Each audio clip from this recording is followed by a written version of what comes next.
Hey everybody, it's WillBits. We are playing Harry Potter Hogwarts Mystery Year 6, Chapter 3, Mixed Message. In an effort to decode Trelawney's mysterious prophecy, you seek help from your friends. Gonna be one of those walk around, talk to everybody about the things that actually happened chapters. Alright, let's go.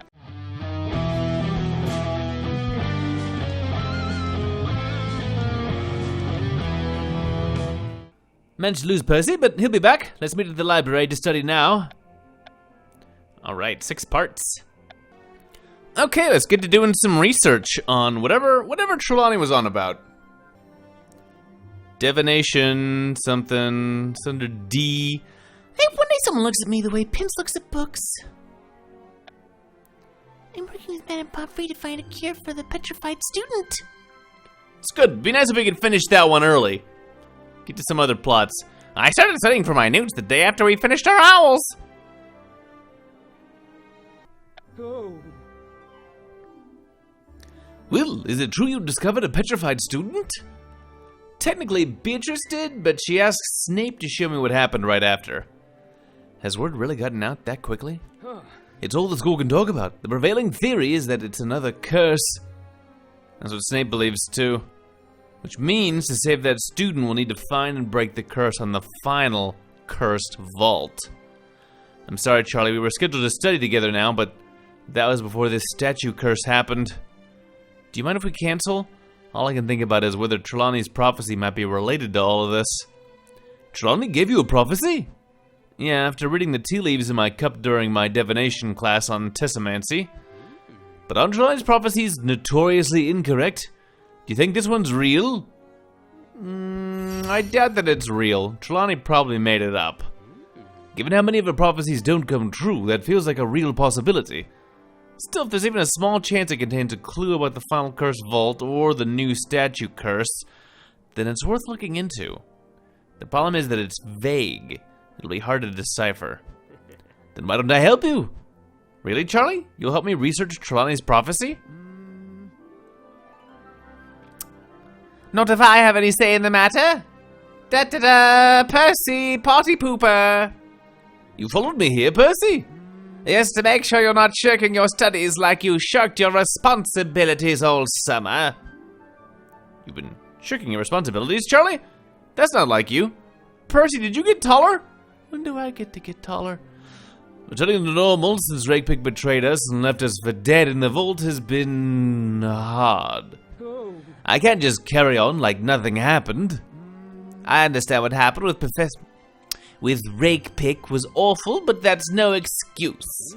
Honestly, it's bad enough that I have to babysit the twins now that they started at Hogwarts. But I never thought I'd have to tell my prefect older brother to keep his mind on school. What would Bill say if he knew about this? Bill would sympathize with what I was going through. Bill was betrayed by Rakepick too, yet he's managed to focus on his duties as a Gringotts curse breaker. You should follow his example and focus on your duties as a student. I tell you what, Percy, I'll devote the rest of the day to studying. If you agree to decode Will's prophecy with me. You studied all summer in preparation for your first year in divination, Percy. I'm sure you'd be a big help. I appreciate it, Charlie, but no, you don't have to do that. I want to. If it can help you stop this statue curse, it's worth it. Well, I do find divination quite useful and interesting. Alright, I'll accept your offer, but I'll need to know exactly what the prophecy was. Trelawney said she saw murky water in my future, as well as, and I quote, changes swirling around you, endings, final endings, prices to pay, the ultimate price. That's certainly ominous. We better start trying to decode it right away. Murky water, okay. Let's decode this prophecy.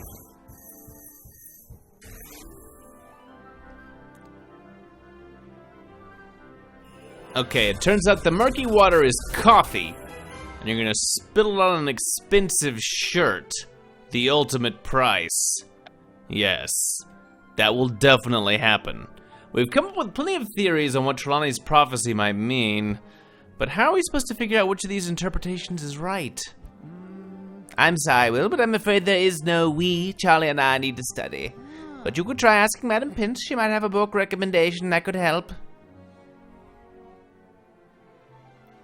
I wouldn't go near her for a while if I were you. She's in a right foul mood. What did you two do? Nothing, we just thought we'd introduce ourselves to Madam Pint is all. By reorganizing a few of the library shelves. I take it these are the younger twin brothers you mentioned? Oh, that's right, I haven't introduced you yet, Will. I'm Fred, the older twin, first year Gryffindor, of course. And I'm George, the younger twin, also a first year Gryffindor. It's nice to meet you both. Wish I could stay and chat, but I have detention. The year's barely begun. You're already getting in trouble? Like I said, George, it doesn't make sense for us to both suffer through Filch's punishment. I'll take the blame next time, I promise. Next time? I'm gonna hold you to that, Fred. It's too bad George had to leave so soon. Don't worry, I do most of the talking anyway, and Charlie and Bill have told us plenty about you already. Nothing too embarrassing, I hope. Just that you drool when you sleep and sing when you think no one's looking. Oh. Fred! Kidding, but I have heard all of your adventures in the cursed vaults. And Charlie wouldn't shut up for weeks after you gave him that Hebridean black dragon scale. Fred, Will didn't need to know about that. I was mostly interested in hearing about all the tricks you pulled around Hogwarts. I'd be honored to have such a master trickster as a friend. I do have a Peeves cap, so... Of course, Fred, I could always use more friends, and we could sure use more prank-based chapters. What? I take it you and George like making mischief? That's putting it mildly. Once when they were 7, they almost tricked Ron into making an unbreakable vow.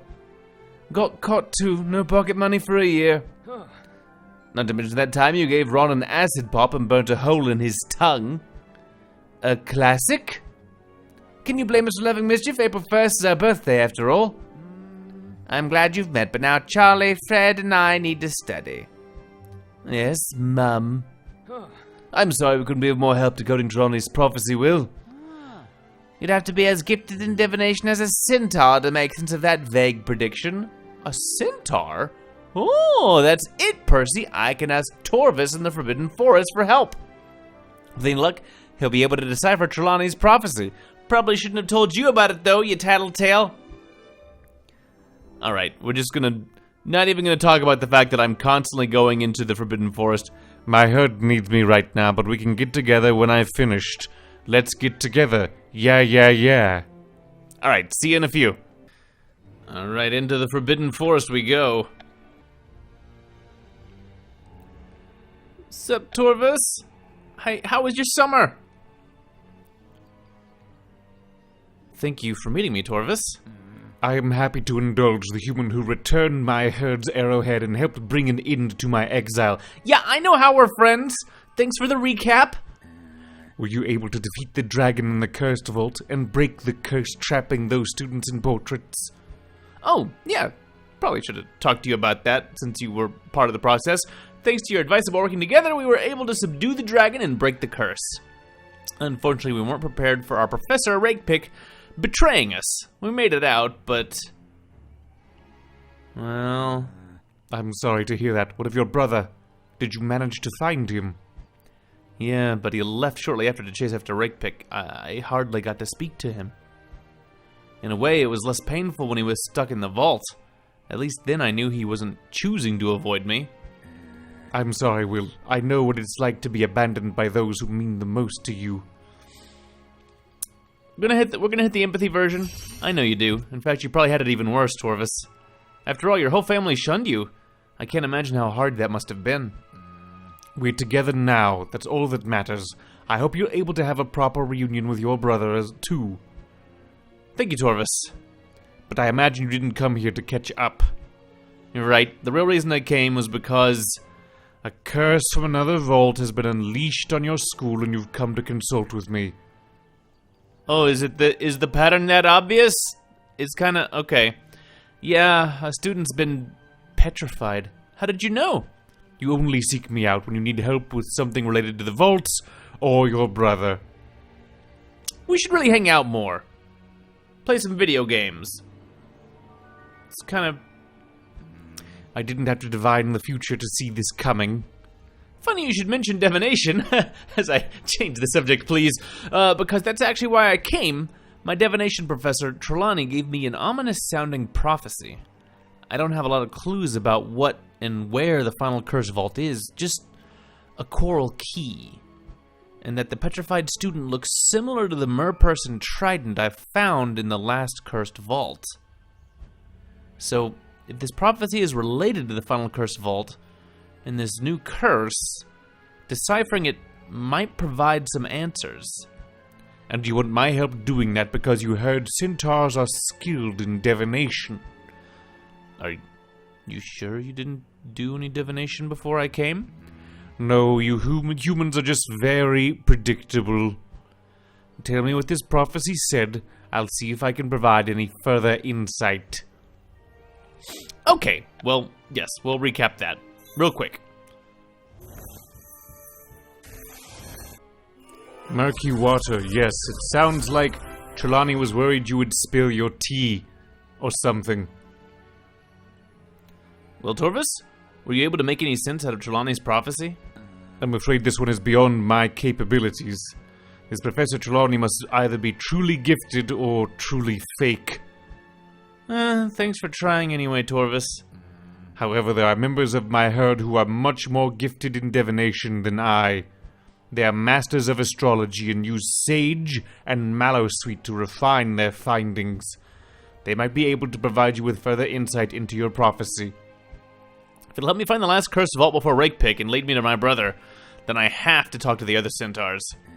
That won't be easy. Most refuse to get this close to human settlements.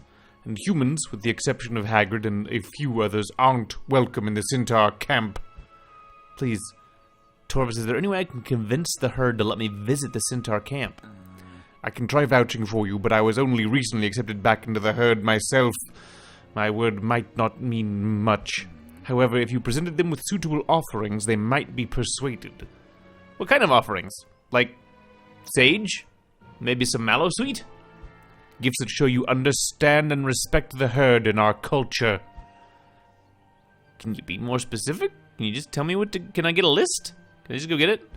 I'm afraid no. The ideas must come genuinely from you. If the herd suspects I've helped you any more than I already have, they'll reject your offering. Forbid you from visiting the camp and likely exile me all over again. Oh, but no pressure or anything. I have faith in you, Will. Trust your instincts, they'll serve you well. My instincts are telling me your herd might appreciate some quality herbs.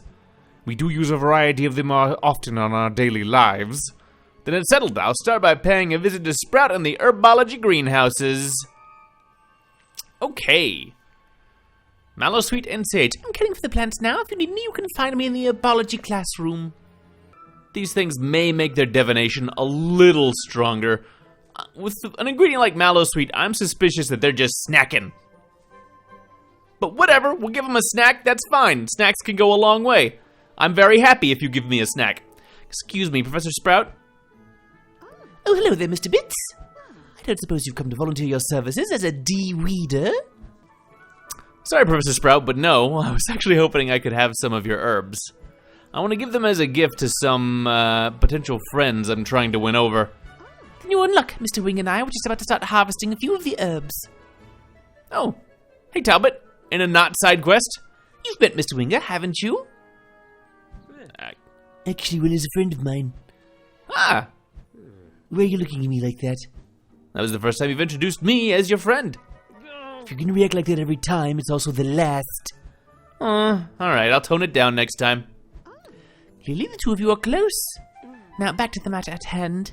I suppose I could share some of my extra herbs with you, Mr. Bits, if you're willing to help with the harvesting. Sound fair? Yes, Professor Sprout, I'd be happy to lend a hand. Excellent, then let's start harvesting plants. Okay. Just an hour, but I ain't got the scratch. So I'll be back in a bit. Alright, I just did it this way. Just waiting an hour was faster than spending the energy, actually. I think that's all of the herbs that we're ready to harvest. Looks like the sage, Dittany, and lavender had especially good yields, Professor. Excellent, then I could spare some of one of those herbs. Is there one you'd recommend? I really need to make a good impression with this gift. That really depends on how you think your recipients would use it. Sage has both mundane and magical uses, and is even used in divination. Leaning towards the sage. Dittany contains powerful healing properties. They're really pushing this. Finally, lavender not only smells lovely, but has a variety of practical uses, including as an insect repellent. Bugs. Then in mind, which one of these herbs would you prefer? I'm gonna assume... I tried looking to see if anybody else had insights and nobody has commented on it yet. So I'm actually going to assume that the sage is something they already have a lot of, because they are already doing divination. And that lavender is a less severe problem because it helps with bugs. But healing might be something that, like, maybe in a pinch is really useful. So I'm actually going to pick the Dittany. I'll take the Dittany. Great choice. I'm sure your recipients will find it quite useful if they're ever injured. Feel free to take a sprig or two before you go. Thank you, Professor Sprout. Though perhaps I can interest you in sticking around to help us water a few plants? Get out while you can, Will. I've been here for 3 weeks. In search for watering a few plants, but soon you'll be elbow deep in manure. Don't listen to Mr. Winger. A little manure never hurts anyone unless you spend too much time with it. Sorry, Professor, but I need to talk to Hagrid. With any luck, he'll have some additional gift ideas. Alright, okay, alright. I need to take Fang for a walk, but I'd love to meet up after. Ahaha, 4 hours of wait time. Great. Well, I guess we'll do some classes in the meantime. I have been working on my Glom Bumble, so we can just jump over there to care magical creatures while we wait for Hagrid to do whatever he's actually doing. Because you don't walk a dog for 4 hours, Hagrid. Alright. Just 3 hours and we get creature food. Glom Bumbles, Bumbly Bumbles. Glom Bumbles are tiny, but let's make sure they have enough to eat. It's just a little gray bee. A little gray magic cursed bee that messes up other bees.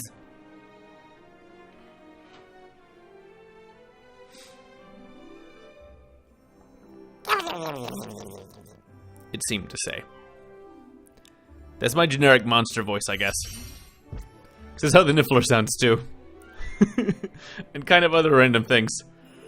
But it's fine for a bee.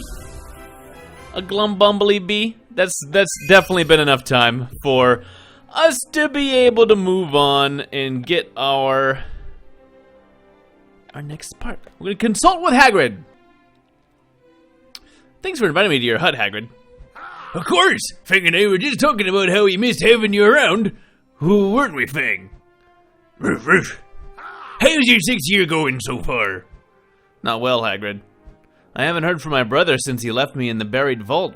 Rakepick's still on the loose. A new statue curse has broken out that's petrifying students, and Trelawney gave me an ominous prophecy. Oh, I'm sorry to hear that, Will.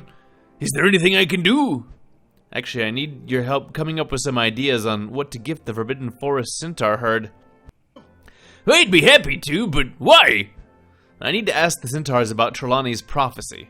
See, it might contain clues that'll help me find the last cursed vault and break its curse faster, which will then prevent Rakepick from getting her hands on whatever's in the vault. Save Hogwarts from petrification, help a certain moody wizard, and possibly even reunite me with my brother. Whoa. Sounds like you need to speak to the Centaur herd as soon as possible, then.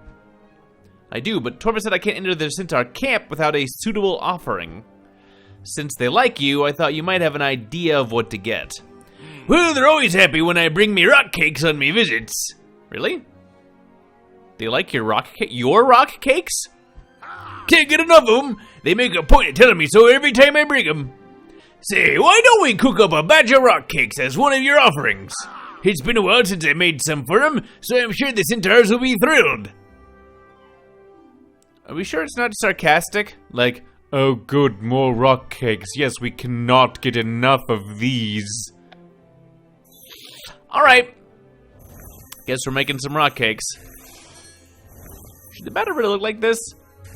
I know there's lumpy batter, but this is like more lumps than batter. Gotta make them till they're nice and crunchy. No, crunchier. Crunchier! Crunchier!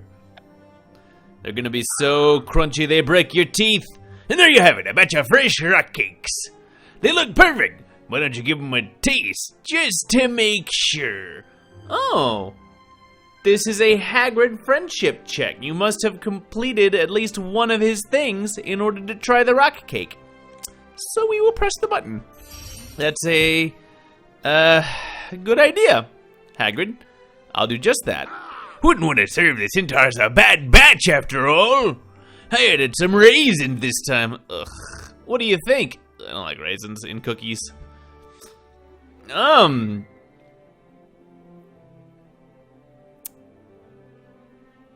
They're really crunchy. Really crunchy. I don't have good enough teeth to crunch these. Gives them character, don't you think? And the raisins add a interesting flavor. That's what I was going for. Interesting. Yeah. It's like reading a book about crunchy raisins. I can tell you put a lot of effort and heart into these, Hagrid. Thank you. I'm so happy you like them, Will. And are you planning on heading over to the Forbidden Forest right now? Not yet. I'd like to get one more gift first, just to prove without a doubt that I'm friend of the herd, and because I have to replace this one. For unrelated reasons, because I like them so much that I'll eat them. But the only problem is, I have no idea what to get. Well, you could try something related to the stars. Those Centaurs are always looking up at the night sky. Alternately, let's just keep making rock cakes over and over again. It's a brilliant idea, Hagrid. I'm not very familiar with astronomy, but Badia is. If I stargaze with her, I might come up with an idea for an astronomical gift I can give the Centaurs. Okay. If you want to stargaze, come to the courtyard before Filch catches me out of bed. Okay. I was actually expecting a wait time in this, but it's just immediately night. This is the time when it would make sense to have a wait, but okay. Thanks for agreeing to stargaze with me, Badia. I never turned down an opportunity to admire the stars, Will, especially during difficult times. And considering a student recently turned up petrified, I'd say right now qualifies. I'm actually surprised you wanted to stargaze here. Most of the school seems to be avoiding the courtyard for fear of being petrified themselves. Aren't you afraid that by coming here you'll be cursed too? I've decided not to let the fear of a possibility stop me from enjoying one of the best stargazing spots at Hogwarts. Just like I didn't let the portrait curse stop me from enjoying Hogwarts paintings. What about you? How do you feel returning back to the place you found the petrified student? I'm filled with determination. I feel even more determined to save the petrified student and the rest of Hogwarts from the statue curse. That's the spirit. Actually, Badia, the curse is related to why I asked you to come. Trelawney gave me a prophecy that might help me find the cursed vault and break the petrification curse. But to make sense of it, I need to enter the Forbidden Forest Centaur camp and consult the Centaurs, which they'll only let me do if I can provide gifts that prove I'm trustworthy, so it's important I get it right.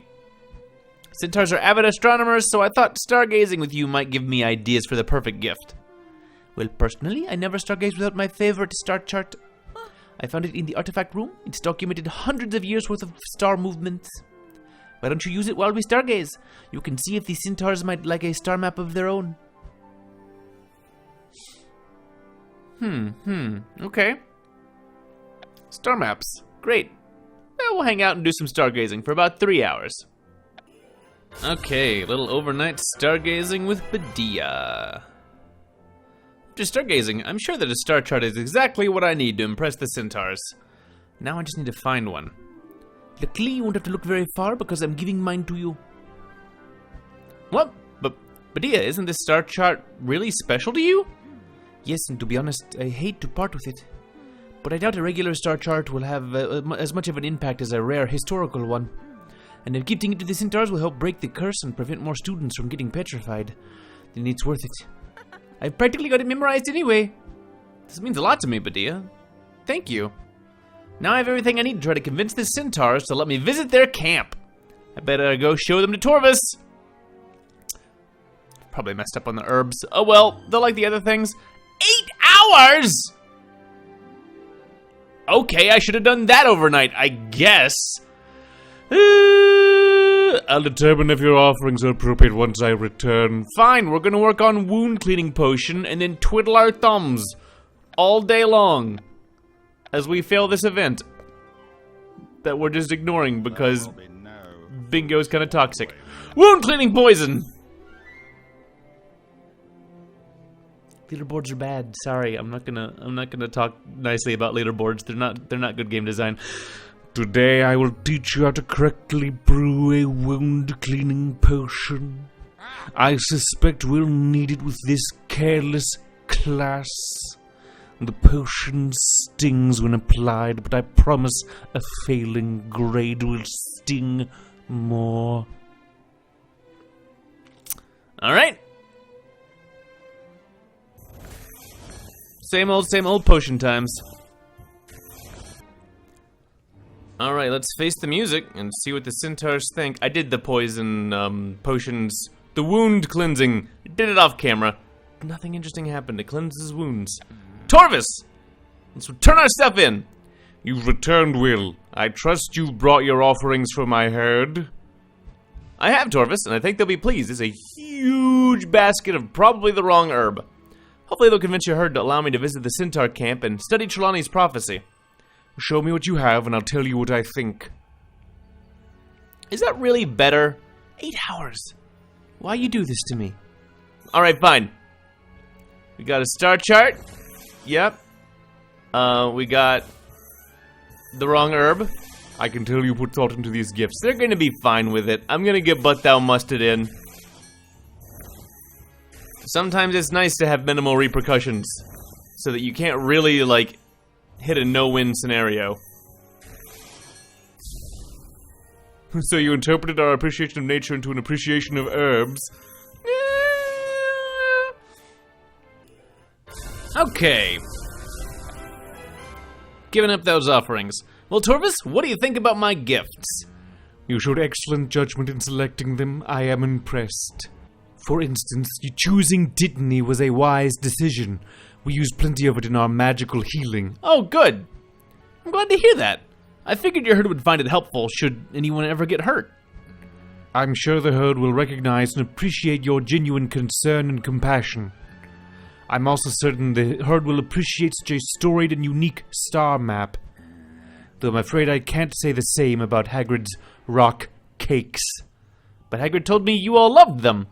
We may be beasts, but even we don't have the heart to tell Hagrid the truth. Yeah, those aren't raisins. Hagrid does not have any raisins, but he does have lots of animals. I suppose we shouldn't include them.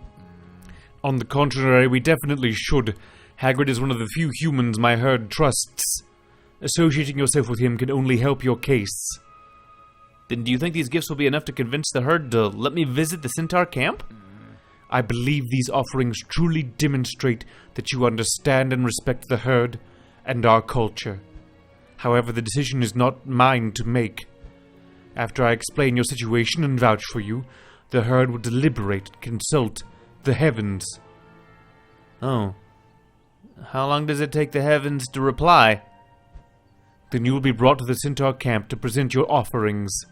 After which, a representative of the herd will judge them and make the decision. Then you'll sign out this form in triplicate. You'll send that to the head office. They'll get it back to you 90 days tops. I understand. Thank you for doing all this to help me, Torvus. It's really important that I understand Trelawney's prophecy. If real, it might be the key to protecting Hogwarts' future. And mine. Don't thank me yet, Will. Your future amongst the herd remains to be seen. You make the hardest task look easy. Alright, that's the end of Chapter 3.